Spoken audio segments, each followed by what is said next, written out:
الحمد لله نحمده ونستعينه ونستغفره ونؤمن به ونتوكل عليه ونعوذ بالله من شرور أنفسنا ومن سيئات أعمالنا من يهده الله فلا مضل له ومن يضلله فلا هادي له ونشهد أن لا إله إلا الله وحده لا شريك له ونشهد أن سيدنا ومولانا محمدا عبده ورسوله أما بعد فأعوذ بالله من الشيطان الرجيم بسم الله الرحمن الرحيم وَإِذْ أَخَذَ اللَّهُ مِيثَاقَ النَّبِيِّينَ لَمَا آتَيْتُكُم مِّن كِتَابٍ وَحِكْمَةٍ ثُمَّ جَاءَكُمْ رَسُولٌ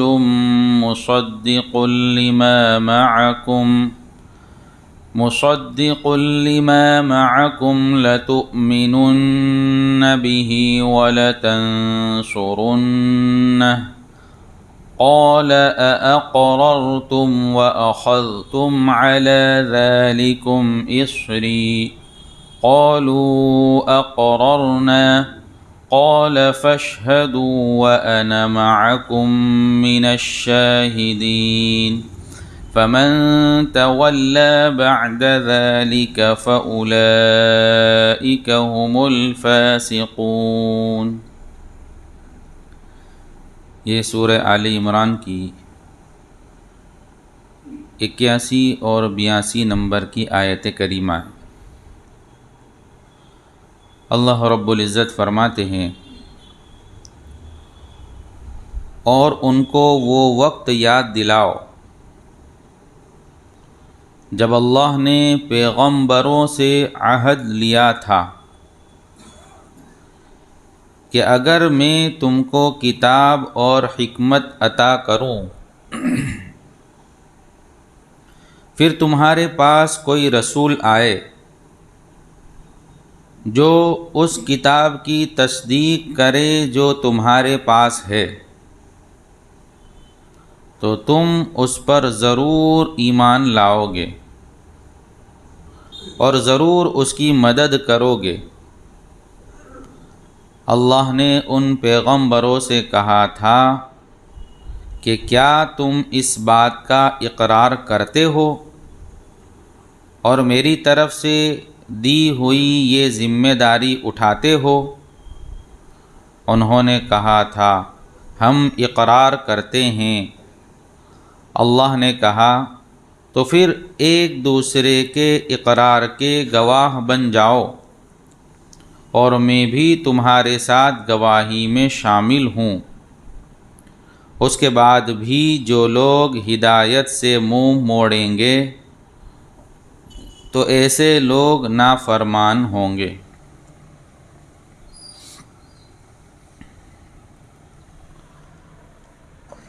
اللہ رب العزت نے مختلف عالم بنائے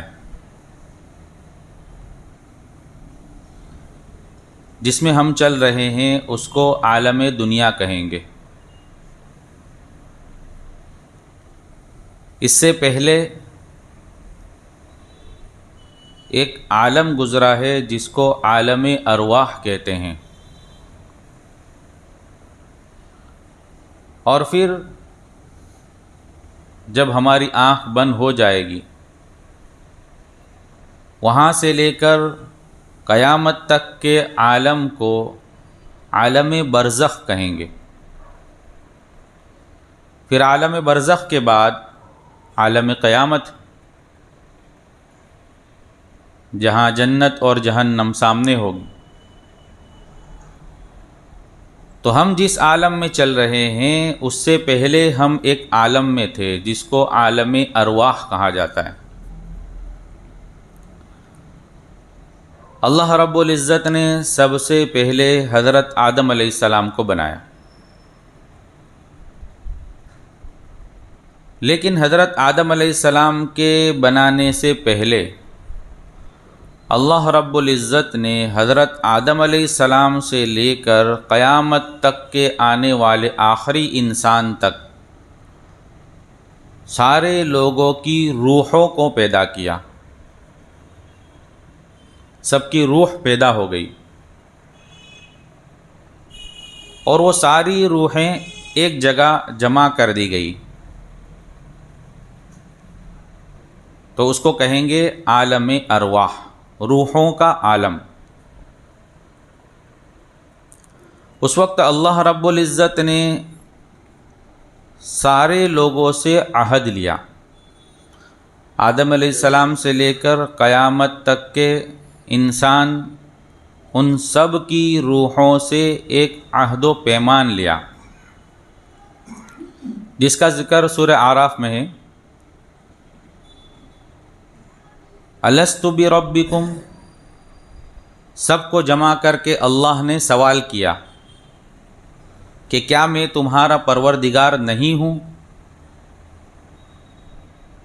تو سب سے پہلے اللہ کے رسول صلی اللہ علیہ وسلم کی روح نے جواب دیا، اس کے بعد بقیہ نبی، اور اس کے بعد سارے لوگوں نے، سب کے سب نے ایک زبان ہو کر کہا بلا، کیوں نہیں، آپ ہی ہمارے رب ہے۔ یہ عالم ارواح کا پہلا واقعہ ہے۔ دنیا میں ایسے لوگ گزرے ہیں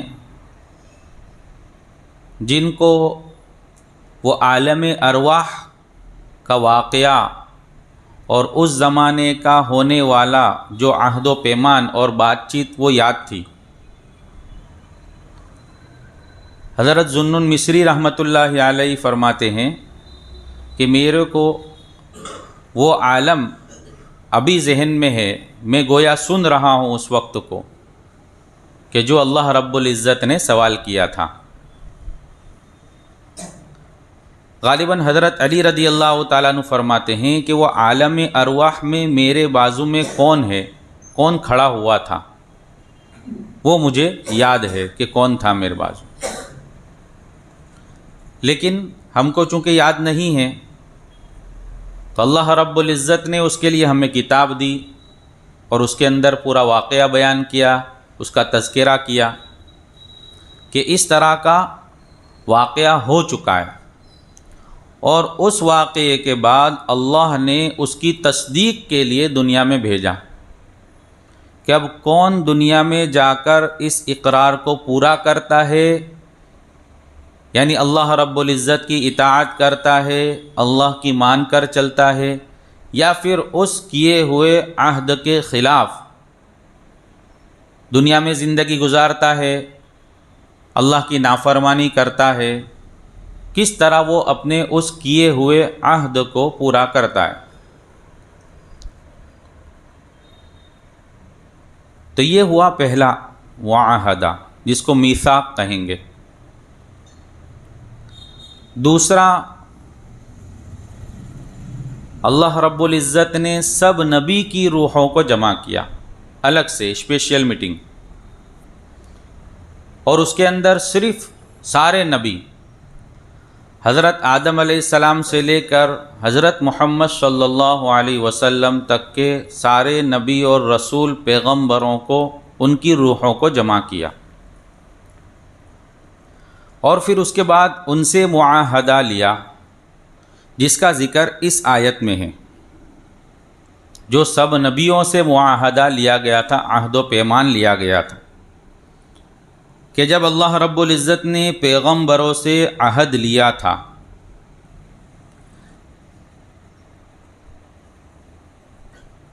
یہ عہد کے آپس میں ایک دوسرے کا اقرار کریں گے، ان کی مدد کریں گے، ان کی تصدیق کریں گے۔ کوئی نبی کسی نبی کو جھٹلائے گا نہیں، اس کی تکذیب نہیں کرے گا، بلکہ ہر نبی دوسرے نبی کی تصدیق کرے گا۔ دوسری چیز، جب تمہارے پاس کوئی دوسرا رسول آئے اور پھر وہ آ کر تمہارے پاس جو کتاب ہے اس کی تصدیق کرے تو تم بھی اس کی مدد کرو، اس کی تصدیق کرو۔ یعنی بعد میں آنے والے رسول کی تم کو تصدیق کرنی ہے۔ اور خاص طور سے سب سے اخیر میں آنے والے حضرت محمد صلی اللہ علیہ وسلم کی تصدیق کرنی ہے، ان پر ایمان لانا ہے۔ اس سے حضرت محمد صلی اللہ علیہ وسلم کی فضیلت بھی معلوم ہوتی ہے کہ آپ سب سے اخیر میں آئے، لیکن سارے نبیوں کے نبی ہے، سارے نبیوں کے امام ہیں۔ سارے نبیوں کو یہ تعلیم دی گئی کہ اگر تمہاری عمر اتنی ہو جاوے، اتنی لمبی ہو جاوے کہ تمہارے زمانے میں یہ آخری نبی آ جاوے، تو تم کو ساری چیزیں چھوڑ کر اس آخری نبی پر ایمان لانا اور اس کی پیروی کرنا تم کو ضروری ہے۔ حضرت آدم علیہ السلام جب پیدا نہیں ہوئے تھے، اس سے پہلے حضرت محمد صلی اللہ علیہ وسلم کو نبوت اور رسالت دے دی گئی تھی۔ خود حدیث میں اس کا ذکر ہے کہ آدم علیہ السلام کو جب اللہ رب العزت نے پیدا کیا تو جنت کے دروازے پر کلمہ لکھا ہوا دیکھا، لا الہ الا اللہ محمد رسول اللہ۔ تو آدم علیہ السلام نے سوال کیا کہ یہ کون ہے کہ میں تو ابھی پہلا انسان ہوں اور میرے سے پہلے کوئی پیدا نہیں ہوا، لیکن میں دیکھ رہا ہوں کہ اللہ کے نام کے ساتھ کسی اور کا نام لکھا ہوا ہے۔ تو آپ کو جواب دیا گیا کہ یہ آپ ہی کی اولاد میں سے ایک نبی ہے، ایک رسول ہے جو سب سے اخیر میں آئیں گے، لیکن سب نبیوں کو ان کی تصدیق کرنا ضروری ہے۔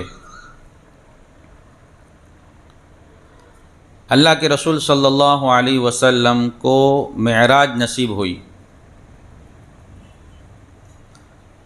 مکۃ المکرمہ سے سفر شروع ہو رہا ہے۔ مکہ سے آپ کو مختلف جگہوں پر لے جایا گیا۔ روایتوں سے معلوم ہوتا ہے کہ آپ کو مدینہ بھی لے جایا گیا، وہاں آپ نے 2 رکعت نماز پڑھی۔ کوہ طور پر آپ کو پہنچایا گیا، وہاں بھی آپ نے نماز پڑھی۔ اور پھر دنیا کی سیر و تفریح میں سب سے اخیر میں آپ کو مسجد اقصی پہنچایا گیا۔ اور مسجد اقصی میں جب آپ پہنچے ہیں تو اس وقت آدھی رات ہے اور مسجد پوری بھری ہوئی ہے، سارے نبی وہاں موجود ہے۔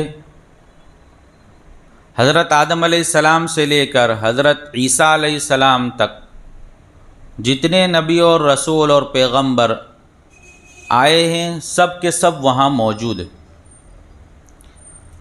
حضرت جبرائیل علیہ السلام اللہ کے رسول صلی اللہ علیہ وسلم کی سواری اس پتھر سے باندھتے ہیں جہاں سارے نبیوں کی سواری کو باندھا گیا تھا۔ چونکہ حضرت عیسیٰ علیہ السلام کے بعد 600 سال کا عرصہ گزر چکا ہے، تو جہاں باندھا جاتا تھا وہاں مٹی جمی ہوئی تھی۔ حضرت عیسیٰ علیہ السلام کے بعد سے کوئی نبی کی سواری وہاں باندھی نہیں گئی تھی، تو حضرت جبرائیل علیہ السلام نے اس مٹی کو صاف کیا اور اللہ کے رسول صلی اللہ علیہ وسلم کی سواری کو اس پتھر سے باندھا۔ پھر اذان ہوئی، صفیں لگ گئی، اب سب اس انتظار میں ہے کہ نماز کون پڑھائے گا۔ تو حضرت جبرائیل علیہ السلام نے اللہ کے رسول صلی اللہ علیہ وسلم کا ہاتھ پکڑ کر آگے کر دیا اور آپ نے سارے نبیوں کی امامت کی، اس لیے آپ کو کہا گیا امام الانبیاء، سارے نبیوں کے امام۔ یہاں تک کہ آپ کی نبوت اتنی عام، اس امت کے لیے تو آپ نبی ہے ہی، لیکن سارے نبیوں کے بھی آپ نبی، سارے نبیوں کے بھی آپ جو ہے امام۔ اس کی تصدیق اس سے بھی ہوتی ہے کہ جب حضرت جبرائیل علیہ السلام آپ کو لے جا رہے ہیں تو جس آسمان پر آپ پہنچ رہے ہیں وہاں جو بھی نبی ملتا ہے آپ کا استقبال کر رہا ہے، آپ کو مرحبا کہہ رہا ہے، یہاں تک کہ اللہ رب العزت کے حضور میں آپ پہنچتے ہیں اور آپ کو وہاں کچھ تحائف، کچھ تحفے ملتے ہیں۔ جیسے وہاں آپ کو جو ہے سورہ بقرہ کی آخری آیتیں وہاں ملی تحفے میں، آمن الرسول سے لے کر اخیر تک جو بڑی برکت والی آیتیں ہیں، اور آتا ہے کتابوں میں کہ جو آدمی اس کو رات میں سوتے وقت پڑھ لیتا ہے تو جو ہے اس کو تہجد کا ثواب ملتا ہے۔ تو وہ آیتیں ایسی برکت والی کہ اللہ رب العزت نے دوسری آیات تو حضرت جبرائیل علیہ السلام کے ذریعے سے وحی کے ذریعے یہاں بھیجی دنیا میں، لیکن اپنے محبوب کو اپنے پاس جب بلایا تو اس وقت یہ آیت وہاں آپ کو عنایت ہوئی اور آپ کو دی گئی۔ دوسرا تحفہ یہ بھی ملا کہ آپ کو یہ خوشخبری سنائی گئی کہ آپ کی امت میں جو بھی شرک سے بچ کر میرے پاس آئے گا میں اس کے گناہوں کو معاف کروں گا۔ شرک سے بچ کر میرے ساتھ کسی کو سازی نہ بناوے، کسی کو ساتھی نہ بناوے۔ اور تیسری چیز جو ہم سب جانتے ہیں کہ وہاں تحفے میں جو ہے نماز ملی، 50 نمازیں ملی، کہ آپ کو 50 نماز دی گئی۔ اللہ کے رسول صلی اللہ علیہ وسلم واپس ہو رہے ہیں، چھٹے آسمان پر حضرت موسیٰ علیہ السلام کی ملاقات ہوئی، پوچھا کیا ملا؟ تو اللہ کے رسول صلی اللہ علیہ وسلم نے ساری چیزیں بتلائی کہ یہ ملا۔ جب سنا کہ 50 نمازیں ملی تو حضرت موسیٰ علیہ السلام نے عرض کیا کہ میں تو دنیا میں جا کر آیا ہوں، میری امت 3 نمازیں نہیں پڑھتی تھی، ان پر 3 نمازیں فرض تھی، اور آپ کی امت جو ہے 50 نمازیں کیسے پڑھے گی؟ آپ جو ہے واپس جائیے اور کچھ کم کرا لیجیے۔ اللہ کے رسول صلی اللہ علیہ وسلم دوبارہ تشریف لے جاتے ہیں، اللہ کا دیدار ہوتا ہے دوبارہ، اور پھر 5 نمازیں کم ہو جاتی، 45 نماز باقی رہ گئی۔ پھر واپس آتے ہیں، پھر حضرت موسیٰ علیہ السلام سوال کرتے ہیں کہ کیا ہوا، کتنی کم ہوئی؟ تو کہ 5 کم ہو گئی، کہ واپس جاؤ، 45 بھی نہیں ہوئے گی امت سے۔ اللہ کے رسول صلی اللہ علیہ وسلم واپس جاتے ہیں، پھر واپس آتے ہیں، واپس جاتے ہیں، اس طرح 9 چکر لگاتے ہیں۔ پہلی مرتبہ تو دیدار ہوا تھا اور اس کے بعد 9 مرتبہ نماز کے لیے چکر لگا، گویا 10 مرتبہ اللہ کے حضور حاضر ہوئے، اور کم ہوتے ہوتے ہوتے 5 نماز رہ گئی۔ حضرت موسیٰ علیہ السلام نے عرض کیا کہ ابھی بھی چلے جاؤ، 5 بھی نہیں پڑھ سکے گی امت۔ اللہ کے رسول صلی اللہ علیہ وسلم نے فرمایا کہ اب مجھے جانے میں شرم آتی ہے کہ ہر مرتبہ 5 کم ہوتی آئی، اب ہو سکتا ہے کہ پھر کچھ بھی باقی نہ رہے، تو اب میں نہیں جاؤں گا۔ تو 5 نمازیں باقی رہ گئی۔ تو اب 5 نمازوں کا حال ہم دیکھ رہے ہیں کہ ہماری کیا پوزیشن ہے امت کی۔ جس دن امت اس پوزیشن پہ آ جائے گی کہ جیسے جمعہ کے لوگ جمعہ کے دن جمعہ کی نماز میں حاضر ہوتے ہیں، یہ سب لوگ فجر کی نماز میں آ جاوے، تو پھر امت کو کوئی کسی سے ڈرنے کی ضرورت نہیں اور کوئی خوف باقی نہیں رہے گا، اور کوئی طاقت ایسی نہیں ہوگی جو مسلمانوں کو ڈرا سکے، ختم کر سکے۔ جب اتنے لوگ جو جمعہ میں ہوتے ہیں وہ فجر کی نماز میں آ جاؤ، تو اتنی بڑی اور اتنی مبارک چیز وہاں ملی، لیکن اللہ رب العزت کی طرف سے اعلان ہوا کہ ہماری بات بدلتی نہیں ہے۔ ہم نے چونکہ پہلے 50 نماز دی تھی، پھر کم کرتے کرتے 5 نمازیں رہ گئی، تو جو شخص بھی 5 نمازوں کو پڑھ کر آئے گا ہم اس کو 50 کا ثواب دیں گے۔ اور 5 پر جو ہے 50 کا ثواب مل رہا ہے، لیکن امت اس سے غفلت میں ہے۔ تو اللہ رب العزت نے یہاں جو ہے اسی دوسری میثاق کا تذکرہ کیا کہ اللہ رب العزت نے سارے نبیوں سے اقرار لیا تھا، سارے نبیوں سے اس بات کا اقرار لیا اور پھر سوال کیا ان سے۔ تصدیق کرنے کے بعد سوال کیا کیا کہ اللہ نے ان پیغمبروں سے یوں کہا کہ کیا تم اس بات کا اقرار کرتے ہو؟ تو سب نے مل کر اقرار کیا، قالوا اقررنا، سب نبیوں نے یوں کہا تھا، یعنی ان کی روحوں نے، کہ ہم اقرار کرتے ہیں اس بات کا کہ ہم تصدیق کریں گے۔ تو پہلا سوال جو ہوا تھا وہ عام تھا، سب لوگوں سے اقرار لیا گیا تھا، جس میں ہم بھی شامل تھے۔ اور اس کے بعد جو ہے یہ نبیوں سے دوسرا اقرار لیا گیا تھا کہ وہ ہر نبی کو یوں کہا گیا تھا کہ تم دوسرے نبی کی، دوسرے رسول کی تصدیق کرو گے، ان کی تکذیب نہیں کرو گے۔ آگے اللہ رب العزت فرماتے ہیں کہ اس کے بعد بھی فمن تولی بعد ذلک فاولئک هم الفاسقون، کہ اس کے بعد بھی جو لوگ ہدایت سے منہ موڑ لیوے، یعنی اتنی صاف صاف باتیں اور اتنی ساری چیزیں بتلانے کے بعد بھی اگر منہ موڑ لیوے، تو اللہ فرماتے ہیں کہ ایسے لوگ نافرمان ہوں گے، ان لوگوں کو نافرمان کہا جائے گا۔ اللہ رب العزت نے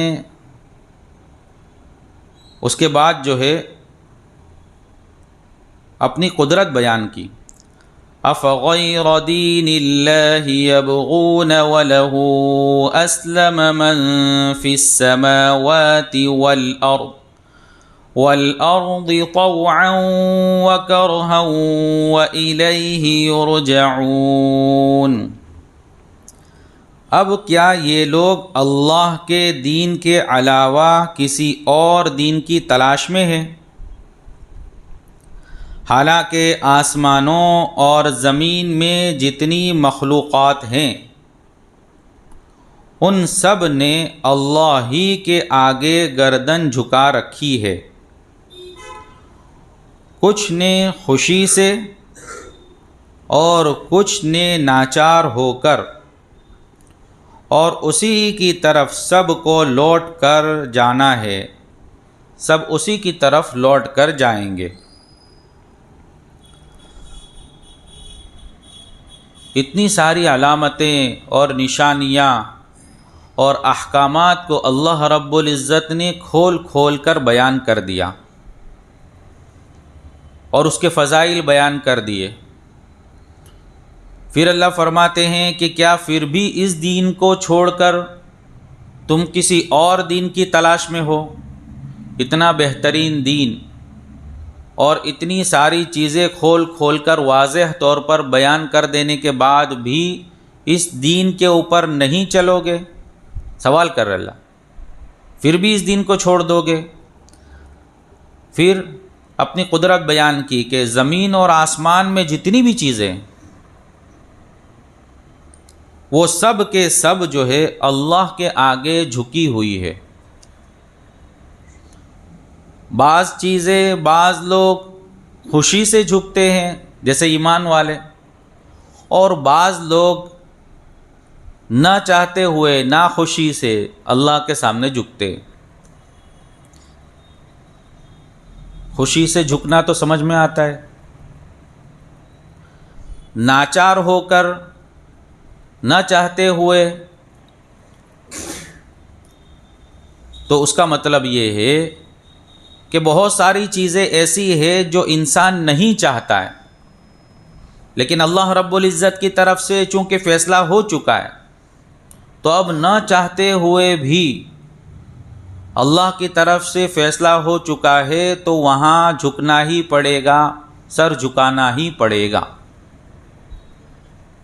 جیسے اس کی ایک مثال بیماری، کہ کوئی نہیں چاہتا کہ اس کو بیماری آوے، لیکن اللہ رب العزت کی طرف سے فیصلہ ہو گیا کہ بھائی اس کو بیماری آئے گی، تو اب آدمی چاہے جتنی کوشش کر لے اس کو جو ہے وہ بیماری لاحق ہو کر رہے گی، اس کا فیصلہ بدلنے والا نہیں ہے۔ تو گویا یہ ناخوش اور ناچار ہو کر اللہ کے سامنے جھکنے والے بنے۔ اللہ رب العزت اپنے نبی کو اور حکم دیتے ہیں کہ ان کو اور سمجھاؤ، اور الگ الگ طریقے سے اللہ نے قرآن میں یہ بیان کیا کہ کسی بھی طرح جو ہے امت سنبھل جاوے، اپنی آخرت کو سنوار لیوے، اپنے اللہ کی طرف رجوع ہو جاوے، اس کے لیے اللہ رب العزت نے ساری چیزیں بیان کی۔ آگے بھی بیان ہوگا جس کو انشاءاللہ ہم پھر سنیں گے۔ بسم اللہ الرحمن الرحیم، سبحانک اللہم وبحمدک وتبارک اسمک وتعالی جدک ولا الہ غیرک، اللہم صلی علی سیدنا مولانا محمد وعلی آل سیدنا مولانا محمد صلاة تنجینا بها من جمیع الاحوال والآفات وتقضی لنا بها جمیع الحاجات وتطہرنا بها من جمیع السیئات وترفعنا بها عندك على الدرجات وتبلغنا بها أقصى الغايات من جميع الخيرات في الحياة وبعد الممات إنك على كل شيء قدير یا ارحم الراحمین یا اکرم الاکرمین۔ یا اللہ ہم تمام کے گناہوں کو معاف فرما، تمام کی خطاؤں سے درگزر فرما۔ یا اللہ اپنے فضل کا معاملہ فرما، اپنی اطاعت والی زندگی نصیب فرما، نافرمانی والی زندگی سے حفاظت فرما، ایسے کاموں کے کرنے کی توفیق عطا فرما جس سے تو راضی ہوتا ہے، ایسے کاموں سے حفاظت فرما جس سے تو ناراض ہوتا ہے، جس سے تیرا غضب اترتا ہے۔ یا اللہ پوری امت کی حفاظت فرما، پوری امت کی حفاظت فرما، پوری امت کی حفاظت فرما۔ یا اللہ ہمارے بیماروں کو شفا عطا فرما، مقروضوں کی قرضوں کی ادائیگی کی شکلیں صورتیں پیدا فرما، حاجت مندوں کی حاجتیں پوری فرما۔ یا اللہ جو جس لائن سے پریشان ہے ہر ایک کی پریشانی کو اپنے فضل سے اپنے کرم سے دور فرما۔ تمام حاضرین مجلس کے گناہوں کو معاف فرما، تمام کی جائز اور نیک مرادیں پوری فرما، تمام کی نسلوں کو قبول فرما، ہماری دعاؤں کو اپنے فضل و کرم آقا صلی اللہ علیہ وسلم کے صدقے میں قبول فرما۔ یا رب صلی وسلم دائما ابدا علی حبیبک خیر الخلق کلہم، سبحان ربک رب العزت عما یصفون، سلام علی المرسلین والحمد للہ رب العالمین۔